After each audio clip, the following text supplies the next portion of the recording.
Et bonjour tout le monde, bienvenue sur cette nouvelle vidéo de la belle demoiselle, mais cette nouvelle vidéo du saumon fumé. Le saumon fumé, comme dans les restaurants vous avez des plats signature, mais le saumon fumé c'est notre recette signature. Comment fumer son saumon soi-même? Alors moi je le fais tellement facilement et depuis tellement longtemps que ça me paraît d'une simplicité extrême. Mais c'est pas forcément simple pour tout le monde. Bon, regardez cette vidéo, on se retrouve sur plusieurs étapes, mais vous allez voir en tout cas qu'on est parti pendant ce petit laps de temps à bien se régaler et même les petites astuces, rien que celle-là elle vaut le détour. Allez, bisous, à tout de suite. Donc voilà, on va commencer par désarrêter le saumon. Pour désarrêter, on prend une pince adaptée pour ça. On peut très bien prendre des saumons déjà préparés, mais moi j'aime bien le faire moi-même. Alors voilà, c'est en accéléré, mais vous voyez, on retire toutes ces petites arêtes pour pas qu'elles viennent nous embêter après. Après, toujours avec un couteau très bien affûté, on va parer et dégraisser le saumon sur ces parties un peu grasses qu'on a là. Et puis, vous voyez l'astuce que je suis en train de faire là, je suis en train de racler avec le couteau, car on a tout ce surplus de gras qui est là. Donc maintenant le poisson est prêt à être salé et on va passer à l'étape suivante, je vous en dis un petit peu plus. Bon alors, on me demande souvent quelle différence y a-t-il entre le salage à sec et la saumure. Alors la saumure c'est une solution, c'est de l'eau où on va mettre beaucoup de sel, mais on est obligé de laisser le produit très longtemps. Le salage à sec, je le préfère de loin parce que là on va prendre un sel, moi je prends du gros sel, on peut le faire avec du sel fin, ça marcherait bien aussi, mais j'ai l'habitude de faire avec du gros sel. Et là le sel va pomper toute l'eau qu'il y a dans le saumon, dans le produit. Et je préfère de loin cette solution. Petite astuce qui va en suivre une autre juste après, vous allez le voir derrière. Petite astuce, vous pouvez mettre à peu près 20-25% de sucre avec votre saumure. Ça va commencer à donner une préparation, pour la couleur aussi c'est pas mal, mais ça va commencer à donner une préparation à votre saumon pour lui donner un petit goût assez sympa. Sinon, il y a une deuxième astuce qui arrive dans pas longtemps. Allez, donc salage à sec, c'est l'idéal. Voilà, donc maintenant on va faire le salage donc avec le sel. Ça c'est un sel de salaison que moi je trouve assez agréable, c'est un gros sel. Alors vous voyez là je rajoute du sucre, hein. Je vais rajouter à peu près 20%, 20-25% de sucre. On mélange bien et ça va permettre d'apporter un petit goût assez intéressant pour la couleur aussi. J'utilise souvent des caisses en polystyrène, je mets du papier au fond pour récupérer mon sel après. Et puis là je mets mes saumons côté peau avec un peu de sel en dessous. Et puis sur la chair, je recouvre. Alors là, je recouvre généreusement. On voit pratiquement plus le saumon. Je plaque bien mon sel dessus. On va partir pour un petit moment, hein, pour 8 heures. Vous voyez, 8 heures de salage.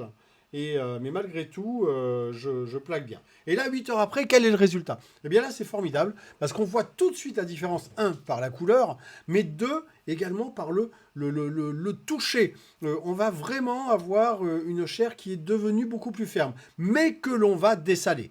20 minutes de trempage du filet. Et là, on n'hésite pas, on le sèche, on le sèche, on le sèche. Vraiment, on passe un max de papier absorbant de sopalin. On met ça dans un torchon et on va faire 8 heures de repos au réfrigérateur. 8 heures après, votre poisson, il a encore changé. Et c'est ça que moi, j'aime beaucoup. Maintenant, on va pouvoir parce que si vous voulez, le temps de repos est là pour ça. Maintenant, on va pouvoir commencer à préparer les poissons pour la fumaison. C'est-à-dire, vous voyez, là sur le côté, il y a la ficelle. Donc, je vais mettre la ficelle qui va pouvoir supporter mes crochets par la suite. Et ça se met en place tout simplement, mais ça va être délicieux. Allez, je vous donne une petite astuce en plus, juste en suivant. Ah, attention, le petit secret, la petite fantaisie que moi j'aime beaucoup, c'est ça, c'est le sirop d'érable. Alors le sirop d'érable, c'est concentré en sucre, hein. Donc là, avec le pinceau, on va juste badigeonner, pas trop, c'est juste napper. Et ça va venir vous donner ce petit goût indéfinissable qui fait que, vous savez, quand vous dégustez quelque chose et vous dites, il y a quelque chose, je sais pas ce que c'est, mais qu'est-ce que c'est bon. Là, c'est le sirop d'érable qui va vous permettre de faire ça. Allez, secret, c'est cadeau. Enfin, c'est pour vous. Voilà, donc là, on met de l'armichette, de sirop d'érable, mais on le répartit bien avec le pinceau sur le saumon. Pareil sur le deuxième. Et c'est vraiment, ça donne une petite touche que vous allez adorer. Bon, c'est bien intéressant tout ça, mais maintenant, il va falloir passer à préparer la sciure, parce qu'on va fumer ça. Alors, moi, qu'est-ce que j'utilise? J'utilise une belle sciure, mais là, la sciure, je la prépare. J'aime bien dire, c'est comme une pizza, on met ce qu'on veut dedans. Moi, j'utilise donc du bois de hêtre.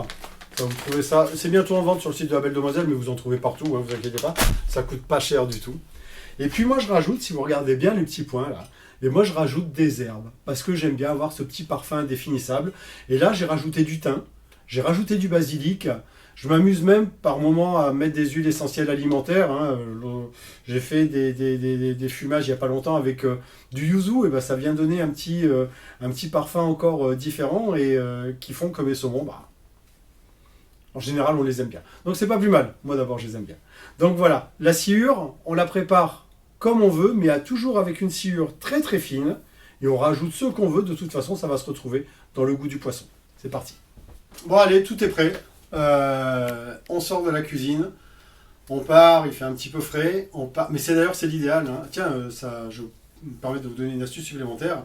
On ne fume jamais, ça s'appelle un fumage à froid parce que c'est moins de 20 degrés, mais on ne fume jamais lorsque la température extérieure est supérieure à 15 ou 20 degrés justement, parce que là on va cuire le poisson, même à 20 degrés, oui on va le cuire, et ça c'est pas bien, c'est une fumaison, un fumage à froid. Une fumaison, on peut dire les deux. Hein. Donc ça, c'est vraiment très important. Là, j'ai une température extérieure qui est de l'ordre de 4 degrés, 5 degrés. C'est l'idéal pour pouvoir fumer son poisson. Donc, on part au fumoir et on est parti pour 8 heures de fumage. Allez, on y va.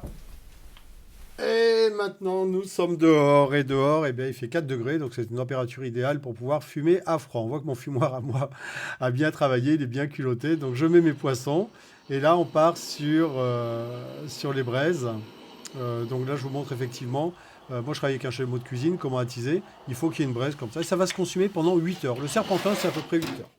Au bout de 8 heures donc, de fumage, vous voyez, là, ça fume encore un petit peu. On va décrocher nos poissons. Et la première chose qu'on va remarquer tout de suite, c'est la qualité de la chair. La chair est devenue beaucoup plus ferme, beaucoup plus agréable au toucher, hein, comme on le voit là sur la prépa pour le temps de repos. Parce qu'on va repartir sur un temps de repos de 8 heures.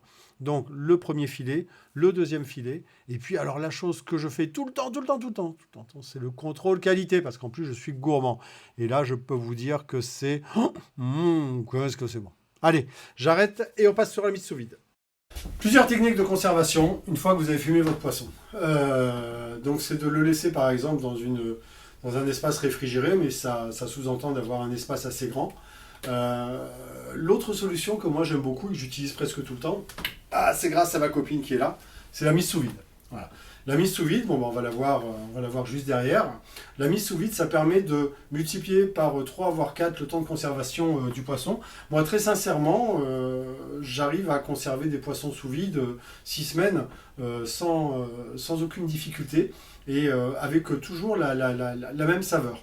Donc voilà pourquoi moi j'utilise beaucoup la mise sous vide, et puis aussi c'est pour toutes les expéditions que nous faisons, mais ça marche très très bien. Autrement, vous le mettez dans un endroit sec et aéré. Alors j'ai tendance à dire dans le réfrigérateur c'est pas sec, mais par contre ça permet de maintenir quand même une température assez basse, et c'est bien. Et puis le meilleur endroit pour le conserver, je vais vous dire, ça restera toujours là. Hein, faites-vous plaisir, attendez pas trop, et on parlera après des tutos de tranchage de toute façon, mais ça restera toujours ici le meilleur endroit pour le conserver. Allez, on regarde la mise sous vide. Et oui, la mise sous vide, conservation importante. On prend donc la machine qu'il faut en vente sur le site de La Belle Demoiselle, bien sûr.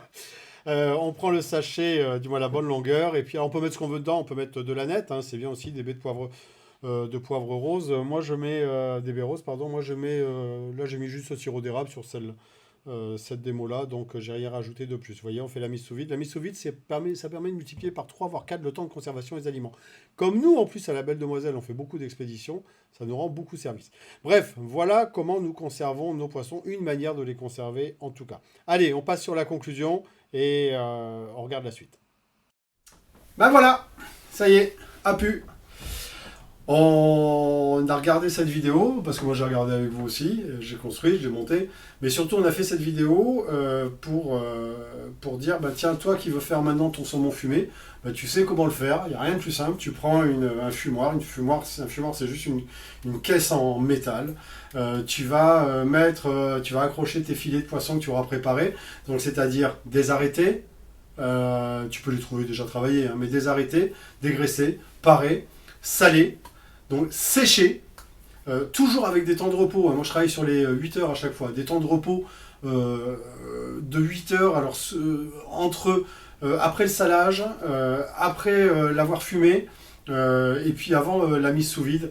Et puis après, on peut travailler aussi avec des variantes, hein. Vous voyez, le prochain saumon que je vais faire, moi je vais le faire avec ça. Ça, c'est vraiment sympa. C'est un épice à saumon que j'ai trouvé chez nos amis, chez Tonton Sam, chez nos amis américains. Et je l'ai testé, c'est vraiment sympa. On le trouve, hein, je peux vous le fournir, hein, si vous voulez, de toute façon. Et donc, on a plein de possibilités avec le saumon fumé, mais la première chose qu'on ne va pas oublier, c'est le plaisir. On a pléthore de recettes qui peuvent être à base de saumon fumé. Ça peut se déguster, parce que ça se mange pas, ça se déguste, tellement je trouve ça bon. Ça peut se déguster tout seul, ça peut se déguster sur un petit toast, ça peut se déguster à l'apéro, ça peut se déguster en plat, enfin on va pas faire la litanie de ça. Je suis content de vous avoir fait voir ce nouveau tuto. Et puis pour les tranchages, 2 tranchages primordiaux pour moi. Le tranchage à la française, c'est-à-dire façon escalope, ce qu'on voit souvent dans les magasins, ou alors le tranchage à la russe, c'est-à-dire verticalement. Et ça, c'est mon chouchou parce que je trouve que c'est plus sympathique et ça se marie beaucoup plus facilement avec l'ensemble des plats ou des recettes que l'on peut proposer, notamment si vous suivez la recette du fish cake saumon avocat sur le site de La Belle Demoiselle. Donc, ces tutos arrivent, hein, vous voyez, il y a des photos qui s'intercalent, mais ces tutos arrivent, ils sont là pas, non, c'est pas, ils sont même pas là dans pas longtemps, ils sont là sur le site d'ailleurs, on les a mis dernièrement, et puis il n'y a plus qu'à.